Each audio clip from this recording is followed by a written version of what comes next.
Boy, it turned out to be a great night for high school football. Big games all over Central Ohio. Hello, everyone. I'm Dom Tiberi. Welcome to First and 10. And I'm Dave Holmes. Love a good early season rivalry game. We had some of those tonight in week 2, Dom. Yeah, no question about that, Dave. And that was certainly the case with our game of the week. Olentangy Orange hosting Olentangy Berlin. Both these schools fired up for this game. This is a game they point to. The teams are fired up. You can bet the fans are fired up. Lots of emotion heading into this game.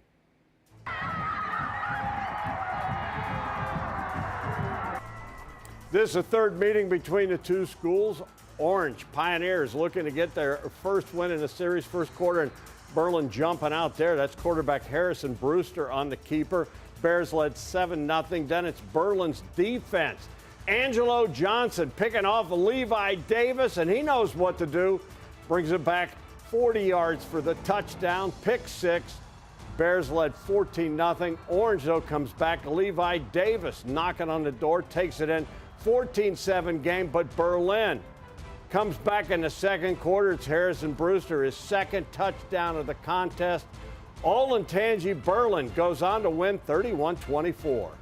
All right, sticking with the crosstown rivalry theme, let's head over to Westerville South against Central and begin our action in the third quarter where the Wildcats lead 19-7. Central football. Jaston Gwynn keeps it for a Warhawk touchdown, extra point down the middle. South's lead is down to 5. Then later in the quarter, Central grabs the lead. It's Jaden Gwynn. That's Jaston's cousin. Touchdown Warhawks. Central leads 21-19. This game back and forth all night long, but Westerville South comes out on top. Nasir Phillips from 12 yards out. Wildcats win the rivalry game by the final score of 33-30. All right, Dave, so that is 2 rivalry games down, but we have more to go. Yeah, right now we're going to pass things on to our Adam King, who is under the lights. Adam? Guys, with all of these crosstown rivalry games, you know there's friends playing against each other tonight, including here at Thomas Worthington with Worthington Kilbourne. Those friendships suspended for the 48 minutes of the match tonight. And with all this crosstown talk, we're actually going to start with a team coming from out of town on Under the Lights. Olentangy Liberty welcoming Cleveland Glenville.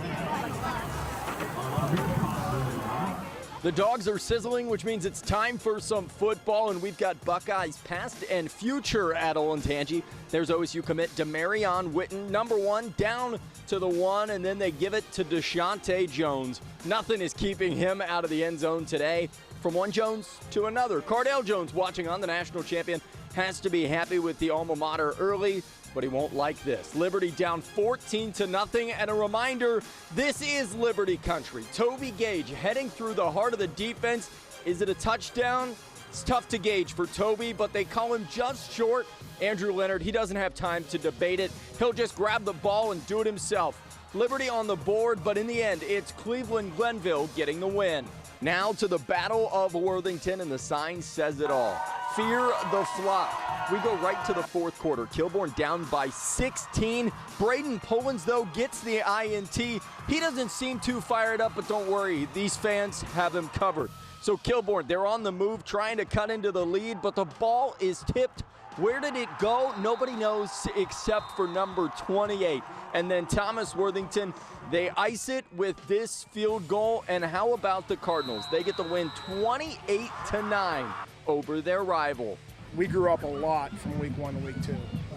Being able to come in here, obviously beat our crosstown rivals was a good thing for us. It feels good, obviously, but we still got a lot of things we got to get better at. So I know we have a lot more football coming at you with First and 10, so I want to leave you with one thing, guys. You got to fear the flock. That's the motto around here. And tonight, the flock with a massive win. We'll go back to you in the studio. Yeah, scary stuff there, Adam. Thanks so much. Moving on now to St. Charles against Beechcroft. Now, last week, Beechcroft lost the opener by a single point, but the Cougars hoping to break through tonight, and it starts by breaking through that banner. All right, let's pick it up with the first play from scrimmage. Ryan Mooney to Colin Greenhall. 57 yards for a Cardinal touchdown. St. Charles leads 7-0. Now, same score as we move to the second quarter. This is the first play of the second. Run it back. Ryan Mooney to Colin Greenhall, this time from 54 yards for a touchdown. That makes it 14-0. Beechcroft not going away quietly, though. Tyrell Russell, slick moves. Forget about it. Russell going 50 yards for a Beechcroft touchdown, but it's not enough. St. Charles wins 37-18. All right, next we head to Bexley. The Lions hosting the Punchers of Mifflin. And we'll pick this one up in the second quarter. Bexley's up 28-0 and driving. How about this pass from Jackson Fry to William Murray? Somehow gets his feet in. Nice grab. That sets up the touchdown.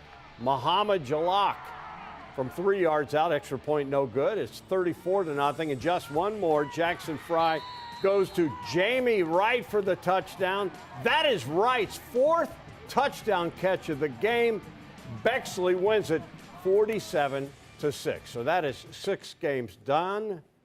We've done 6, but, you know, we are not done. No, 10 minus 6. Yeah.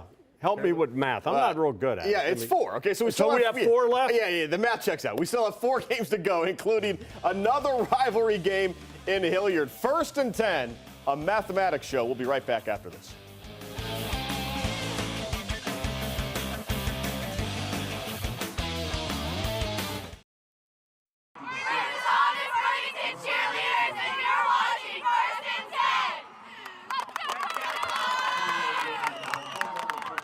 Thank you, ladies. Nice job. The great fans of Central Ohio Dave are certainly passionate about their high school football. Yeah, another great Friday night, week 2. So let's jump back into the action here on First and 10. Yeah, we have another rivalry game for you. The Battle of Hilliard, the Panthers of Darby hosting the Jaguars of Bradley. Both teams getting a win in week 1, looking to keep it going. Certainly a wild scene at Darby tonight.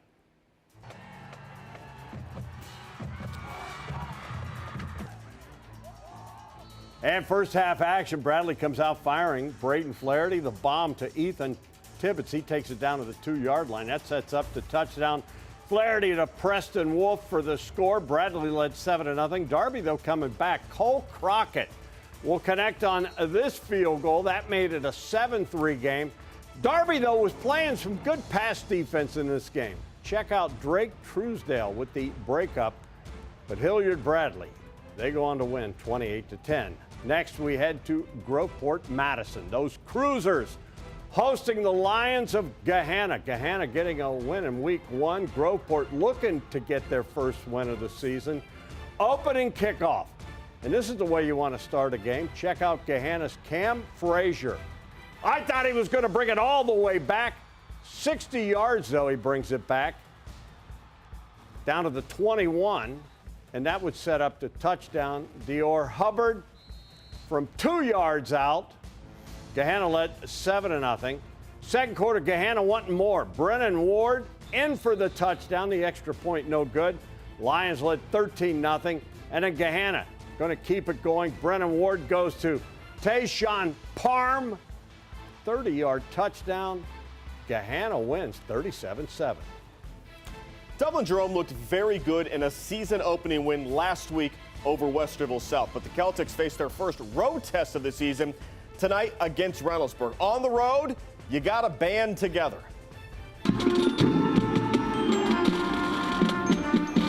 Yeah, Reynoldsburg knows how to band together. Pick it up second quarter. Jerome up by a point, but Braden Alford ready to add 6 more to it. Touchdown Celtics, extra point, no good. Jerome by 7. Third quarter, the Celtics put 3 more on the board. Carter Holden. Kickers can have highlights too. Jerome leads 24-13. Now the Raiders trying to make a comeback with field goal of their own. I'm not sure that's how it was drawn up. Celtics win 31-13, which is a palindrome. How about that? Math earlier, grammar now. Rivalry that goes back to the old Prairie days. The Cowboys against the Bobcats. West against Grandview. Let's pick it up in the opening kickoff of the second half. Grandview back to receive. It's Owen Nugent. Daylight ahead of him. Owen brings it back 66 yards, and the Bobcats are in business. Henry Ollinger finishes it off for Grandview. 19-yard run. Bobcat touchdown. Extra point good. Grandview leads 27-12.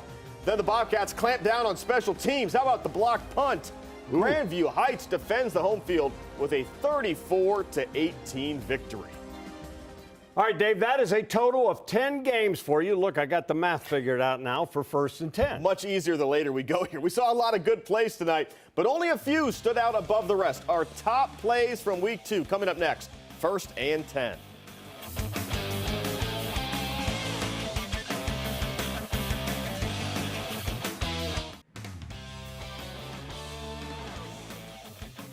And welcome back to 1st and 10, another exciting night of high school football for Yeah, you. big games all over Central Ohio. Right now, it is time to unveil our top plays of the night. And we're going to head back to our game of the week. Orange taking on Berlin, and this is Berlin defensive back Angelo Johnson with the pick. He knew what to do, Dave. He brought it back for a pick 6. Well, St. Charles looking good against Beechcroft, especially Ryan Mooney to Colin Greenhall. That was their second long touchdown of the night. The Cougars won big on the road. Finally, Bradley quarterback Braden Flaherty with the bomb there to Ethan Tibbetts for the big gain down to the 2. That would set up the touchdown. But I'll tell you, we got the best shooters in the game, and they captured the best highlights for us. Yeah, school is back in session. So is our 10 TV Athlete of the Week award, sponsored by Encova Insurance. If you know a student athlete who excels on the field, nominate them at 10tv.com/athlete of the week, and you just might see them featured next week here on 10 TV News. You know, Dave, I didn't know if you knew this, but football's pretty big in this state. That's what I hear. Yeah, as a matter of fact, a week from tomorrow, this school called Ohio State, they kicked the season off on the road at Indiana. You're going to be able to watch that game live here on 10 TV. The big question is who will be the starting quarterback. Now, Ryan Day says it's still too close to call. Looks like we'll see both Kyle McCord and Devin Brown seeing playing time in that opener. Is there a chance that both of them can play in the first game? I think the answer is yes, that's a chance. But we're going to keep working. We don't have to make that decision right now. But I can tell you that I am pleased with their progress, and our staff feels strong with both of them playing. And 10 TV is your home for Buckeye football. Join us Saturday mornings in season from 9 to 10 a.m. right here on 10 TV. Game Time with Ryan Day, the official coaches show of the Buckeye football team. So we're getting back in football mode. By the way, Ohio State against Indiana on 10 TV a week from tomorrow. And the Buckeyes are favored by 29.5 points. I tell you, I think Ohio State's going to roll. But road game, Big Ten, it's at least got some stakes. I like it. Well, it's going to be fun to watch. Yeah. He's Dave Holmes. For Adam King, I'm Dom Tiberi saying good night. We'll see you next week.